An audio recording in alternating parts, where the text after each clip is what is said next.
I'm Eric Barnes with the Daily Memphian, and welcome to the Sidebar, a weekly show on the community, arts, culture, and more. Today we're talking to two owners, founders of two breweries in Memphis about the state of local beer in Memphis, about their breweries, and all things beer. So stay with us for a conversation with Andy Ashby of Memphis Made and Maggie Emerson of Maroon Brew Co. And let me also say a special thanks to our sponsor of the Sidebar, Treasevant Man. Andy, yes, thanks sir. for being here. Thanks for having me. And Maggie, thank you for being here. Thanks for having me. We just met. You are about to open in mid-June, Maroon Brew Co., which I just screwed up saying it, but I'm saying it right now. It's not as bad as last week. I had to say La Boheme, the opera, and I screwed that up as many times as I could. Yeah, I've already screwed it up again. And then you, Andy, we were joking before, you're like one of the godfathers of local beer, right? Y'all, Memphis Made was one of the earliest. I mean, Ghost River was maybe the first. Yeah, Ghost River opened, back in, a long time ago with Bosco's. And then we were actually the fourth, craft brewery in Memphis in the big year of 2013. Yeah. 3 of them opened, bam, bam, bam. And what was the other one? The early one was High Cotton was one of the early ones? So Bosco's was the first way back in like 92. Yeah, 92. And then Ghost River was there in 2007. And then in 2013, it was in order, High Cotton, Wiseacre, and us. We opened in October of that year. And we were the fourth. Yeah. And then it's just taken off the Memphis beer scene from there. So we'll talk more about that, but I want to go to Maggie. And why beer? Why a brewery in Collierville? Is it on the square or near the square? Not far. Not far? Not far. Okay. Just as you get into Old Collierville. Yeah. Okay. Yeah, my husband and I have just been beer nerds. Like, we just love beer. We're big adventure folks. We like the spice of life, changing things up, and craft beer sort of hits all those notes as far as getting to try something new, whatever. And we just love beer. I left a corporate job in, 3 years ago, and was brought on as an assistant brewer at another brewery, and sort of learned it the hard way. Yeah. Were you doing like homebrew and just kind of? I had started homebrewing way back, yeah. And then my husband introduced me to homebrewing, and so we started with extract and did all that stuff and got the bug, and then learned the commercial side, and ended up, we want this for Collierville. There's no brewery within a 20 to 30 minute drive. Right. It's ripe for it. Our family was used to, when we used to live in East Memphis, just throwing our kid in the bike trailer and being wherever we wanted to be. And Collierville being such a family suburb town, we think it's perfect for it. Folks are super excited about it. Yeah. And we're excited to see where it takes us. So. Is your goal, and there's no right or wrong, at least from my point of view, your goal to build your place, it'll be a restaurant as well, have food, and that's your goal? Yeah, or is it to be the next Wiseacre? No. Or is it to have an airport location like Andy here with Memphis Made? I mean, what's your... No, our dreams are much more compact. And it may be in the future that we expand to other areas as far as having a tap room, but it's a brew pub model. There's no distribution to it. It's Collierville's beer in Collierville's tap room. Yeah. And that's where you come get it. We can do growler fills and takeout like that. We'll eventually probably add a small canning line, just a nano canner. But it's going to be the gathering place. Yeah. A mix of a community coffee shop, come in and work, hang out with your kids, the board games, just make it a super cool spot for folks to hang out and get beer made in Collierville. Yeah. For y'all, Andy, you now have the original place in Cooper Young, Memphis Made, with the tap room and the food trucks, and anybody who's ever driven through Cooper Young has seen your place. And then you're in the airport now, in the renovated airport, and then also the Ravine, right? And retail and in bars. Yeah. Was that always the vision? Multiple locations and the retail, or did it just kind of evolve step by step? Yeah, I mean, it evolved, definitely. I don't know if we ever saw ourselves having multiple locations. It just kind of worked out that way, as opportunities. But when we started, it was very much like how she was saying. I mean, really, when we were starting, Memphis wasn't considered a good beer town. And part of it was because nobody was really talking about beer. I mean, Bosco's was open, and that was a great gathering place. And then when I worked at the Flying Saucer downtown, that was a great gathering place and a beer education.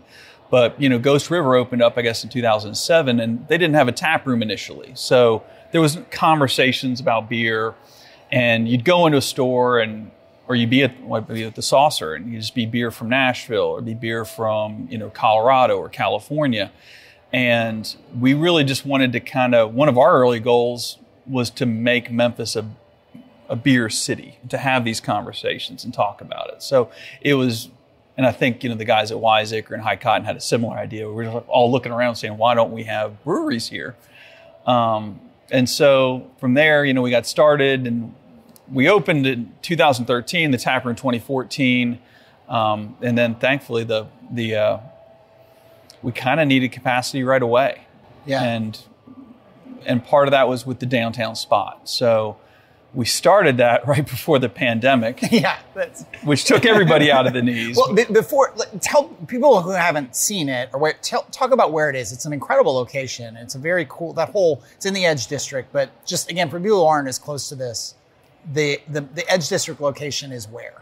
It's Madison, Monroe, and Lauderdale. So it's kind of between downtown and midtown. And in the medical district area. And the Ravine is actually an old rail terminal. And our building used to be a glass manufacturing place. And so it's kind of funky. It's sub-basement level. It's this weird kind of Bermuda Triangle, quasi-public park in the middle of nowhere, in the middle of the city, right? Bring your family. Yeah, no. It is very cool, though, but the way we're describing it makes it sound more, I don't know what, more dark and basementy than it actually is. It's cleaned up real nice. Yes, yeah. So it's right down from, if people, again, where Edge Alley used to be, where High Cotton, it's now going to be, there's a new owner coming, Flyway out of Arkansas. Their beer, a local brewery there who are going to take over both spots. But if you kind of look over the little bridge, it's being redeveloped down there as this public space, and then your space is at the end. Yeah, right? And it's right there's the Rise Apartments. How I always tell people, they go, "Where's your new spot?" I'm like, "It's 435 Madison." Blank look. It's Madison Lauderdale. Blank look. I'm like, "It's near where the old Wonder Bread plant used to be," and they're like, "Gotcha." The bread, and the smells, and oh God, I miss that place. So yeah, that's exactly where it is, and. It's seeing a lot of development with the Rise Apartments, and then there's some new apartments, University Loft around the corner, and then the Turleys did Rock and Dough Pizza right around, which is another beer concept. Yeah. So back to you, Meg. So Maroon Brew Co. What did you look to for inspirations or ideas in picking and choosing? Oh, I like how they do this, and I like how they do that. Was it groups here or in other cities? All over. Yeah, we've been to breweries from the West all the way through Bavaria, Austria. We just love beer. And so taking all those experiences and being parents, we've got a 7 and a 3-year-old, and knowing how many other families are in our demographic, and just modeling our spot after the town, the hometown pride, maroon being Carnival's colors, everything we have branding wise is based around the town, and just taking all the pieces from all the places we've been and making it that family friendly gathering spot. I remember when you started your thing, Andy, and then somewhere around then Laughlin opened, and all these places that were family friendly. And my kids were by that time older, and I was like, why weren't these places around? Well, my kids were like 3 and 4 and 5, where you could go to a fun place. Totally, your kids could go, not necessarily wild, but semi-wild, and it was fine. It was like what you're outdoors, and it was just like you could gather, you could come, you could get a little food. Just didn't exist here in Memphis when my kids were that age. So I don't know. I'll bring my grandkids someday, I guess. That's kind of like the European mindset, and not really demonizing beer. Like beer is just an inanimate object. It won't do anything unless you manipulate it. So having families come and just not drinking too much, and just moderation is the key. And people would call us. I know when we opened in 2013, we get. Number one, there were some people in the neighborhood somebody asked if they could get intoxicated off the fumes from the fermentation. Did you hang up and say, I'm going to call you back in 10 minutes doesn't work and let you know? Yeah, it doesn't work that way. But I get people and they call up and they say, hey, can I bring my kid in there? Is it okay? And I said, as long as your kid's not buying beer, there's no issues. If you give your kid a beer, then we have a problem. There's these rules and laws in place, but it's, it's okay them be in the same room as the beverage. And I think it's really evolved a lot. I mean, and I'm really excited to see them open up in Collierville, because I think it's been a very Memphis centric, but it's slowly kind of picking up in other areas outside the city proper, and spreads beer culture, and I think that's an awesome thing.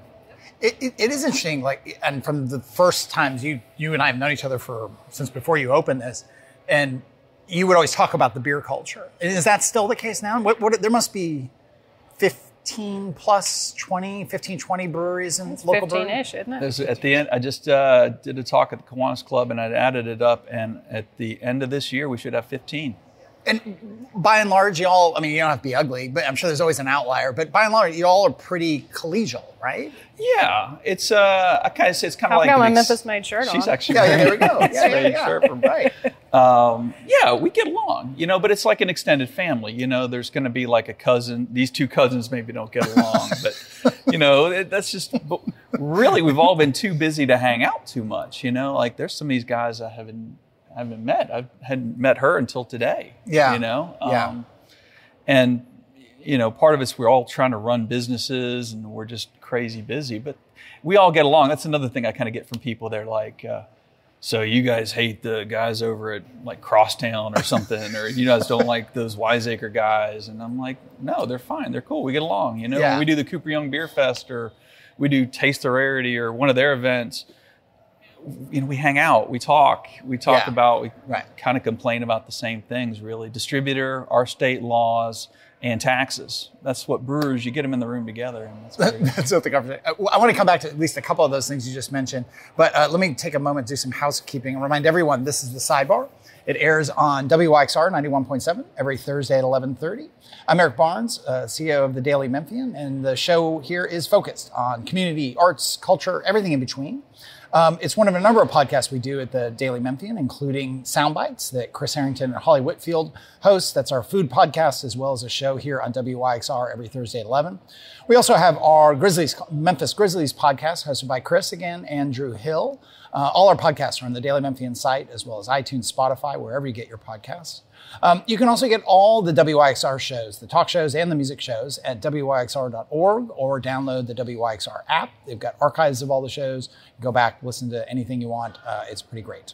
Do consider becoming a supporter of WYXR. It's nonprofit, listener-supported radio. You can become a member and get all kinds of benefits. You can do a one-off donation, anything. That is how WYXR pays the bills. I should also mention that the Daily Memphian is a nonprofit, the largest newsroom in the region, one of the largest local news sites, certainly nonprofit in the country. And we are very much supported by your paid subscription. So if you haven't become a paid subscriber, please do consider doing so. If you have, just donate on top of that. Why not? It's fun. I should also mention Behind the Headlines, which I've done over on WKNO for coming up on 14 years. We recently had Reginald Coopwood from Regional 1, Robert Connect from the city of Memphis, and we've got coming up soon, I think this week, because my time is never really very clear, mental health issues at the Justice Center. That's coming up this weekend on WKNO.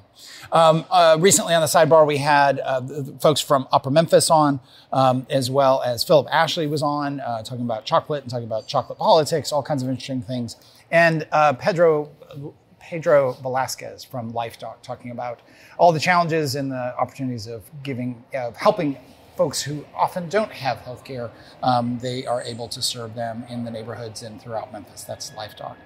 But again, we're here with Andy Ashby of Memphis Made and Maggie Emerson of Maroon Brew Co.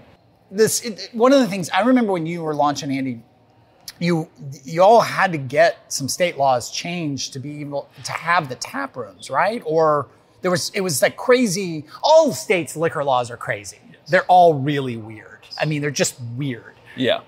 The thing you had to get changed then, and the thing you still fight, or things you still fight, are what?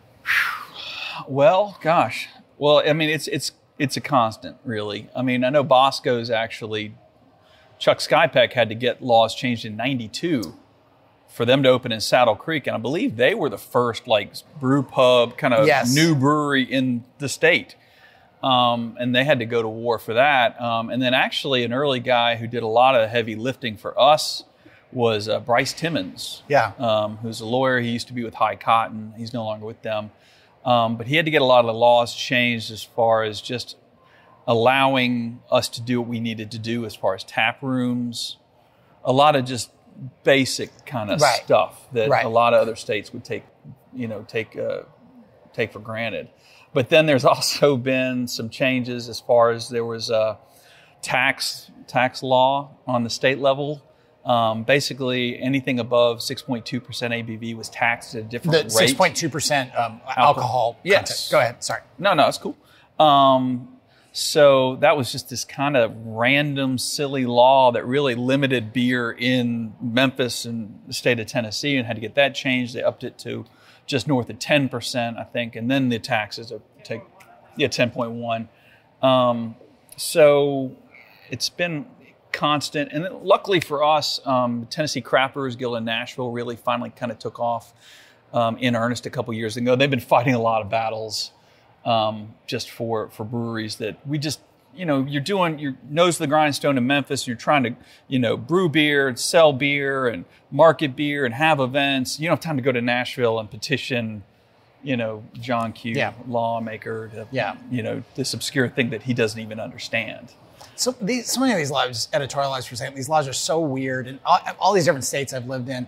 But the wine and grocery store one, I always love how once they changed the law after like a decade or more of fighting, and suddenly you had wine and grocery store, and just everything is just gone. It's chaos out there. I mean, you can't even go outside on a Sunday because people are just drinking so much, and they're in the streets. They're having mimosas, and they're having like orange juice and Prosecco. It's crazy at the same time. Sometimes before 11, it's been chaos. Dogs and cats living together. That's really, and I'm sympathetic to you about this 10% thing, but I mean, come on, chaos, total chaos. Yeah, and I mean, it comes down to a lot of just education and a lot of, just that's the way it was, and it's not a hot button issue like crime or education or whatever. It's right. And there's entrenched interests, there's all that kind of stuff that goes on. For you, starting a business right now, Maggie, I mean, the impediments. Starting a business is super hard. Correct. We do a lot of coverage of food and restaurants, and it's fun to do beer and, cocktails. But all this stuff is still a business, right? Right. So the impediments and you had not started, you said you came on a corporate job. So I assume this is the first business you've ever started. Yes, correct. What's all that been like specific to beer and just in general? I feel like I've taken different pieces from different things. So corporate and being in a small business before and seeing how all that runs. I have a marketing degree, so it's part of that piece of going through business school at Alabama. And then learning the production side, and then going back to my roots as business major it all boils down to it is a business. It's everything that you do is about the bottom line. And I think it gives me a unique perspective because I'm on the brewing production side, but also have that mind for business. And so everything that I've done is focused around that. Does that answer your question? Yeah. Sorry. No, because I think it's fascinating because it's so hard. Like, I mentioned Edge Alley, I was a huge Edge Alley fan. I was there all the time. Yeah. And Tim Barker, who has worked in restaurants and food service and all that forever and started businesses and helped start businesses. We did a great interview with him talking about how hard it was. Yeah. And Edge Alley was just a really well-run place. It is. And for him, it was partly just burnout. Like they had cut a bunch of days. They weren't big enough to have a huge staff.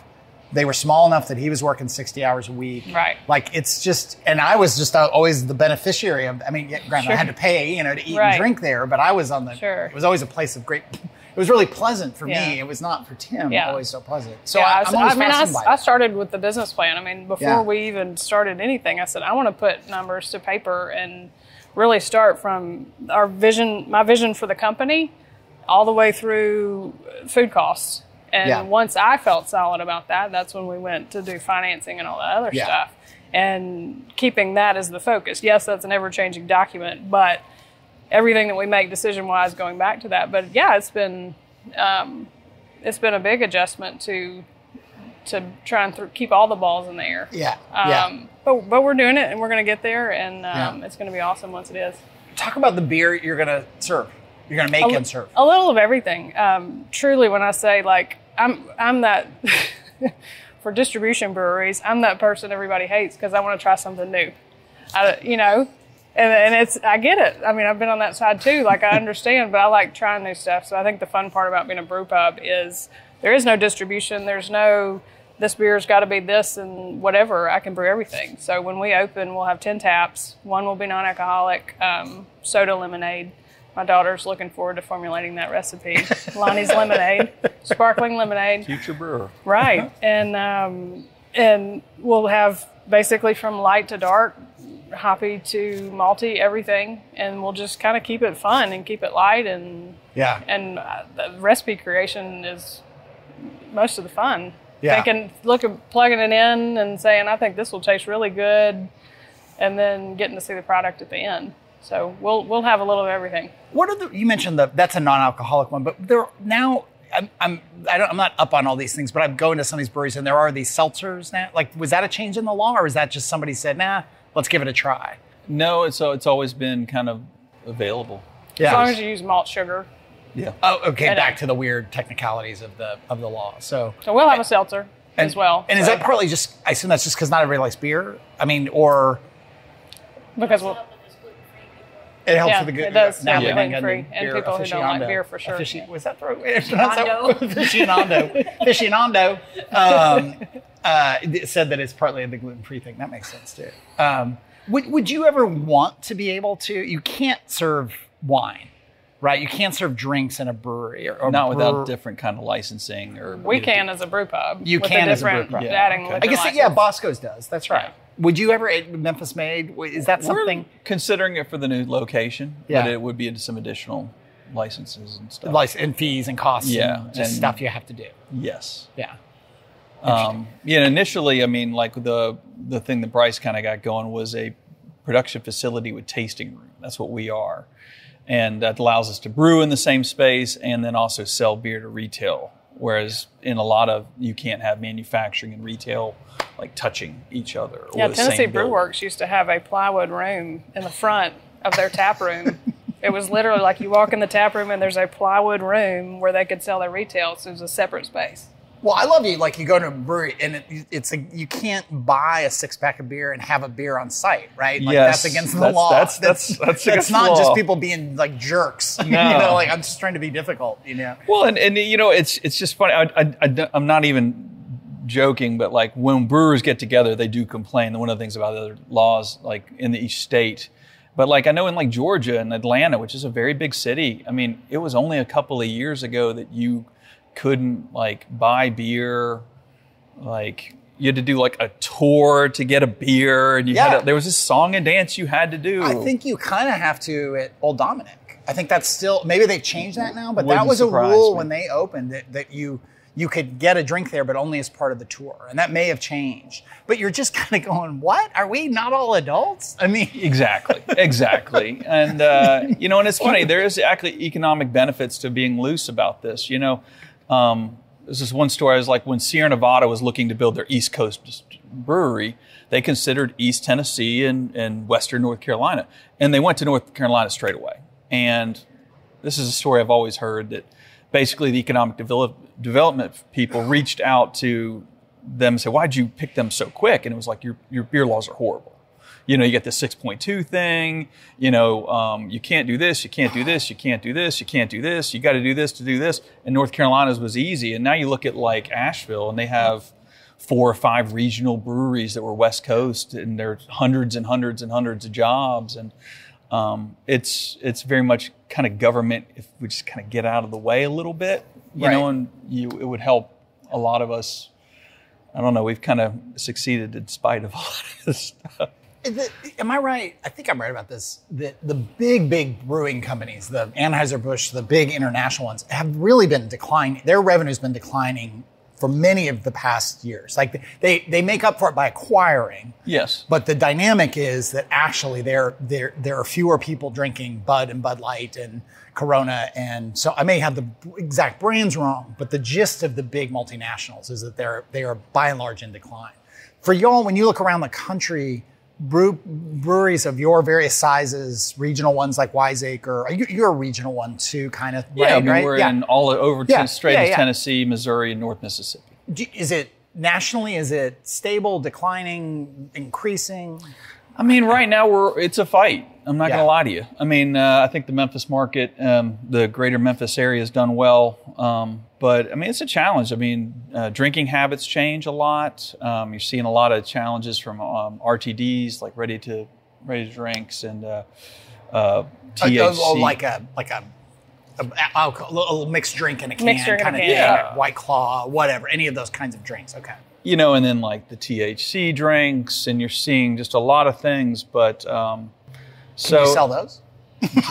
Sorry. I've got enough on my plate. I don't need to. You don't want to sell any THC or CBD gummies in get that law changed? You know No. It's Collierville would welcome that. That'd be fine. Oh, that'd be, yeah. Got some Delta 8. What's it called again? The Delta 8 or something? Sorry. Good answer.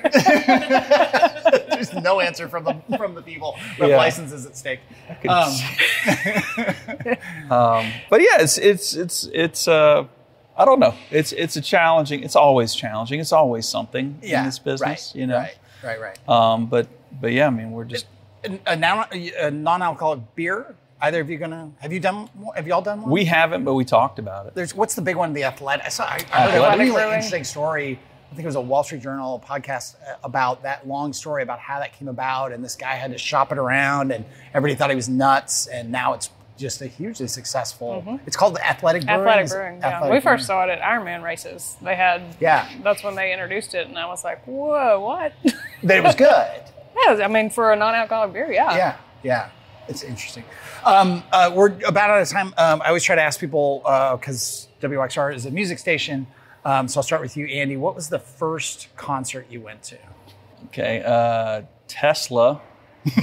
For the Great Radio Controversy album, when Love Song was the big hit of the summer over at the Mud Island Amphitheater. Nice. Yeah. It's fantastic. That's really good.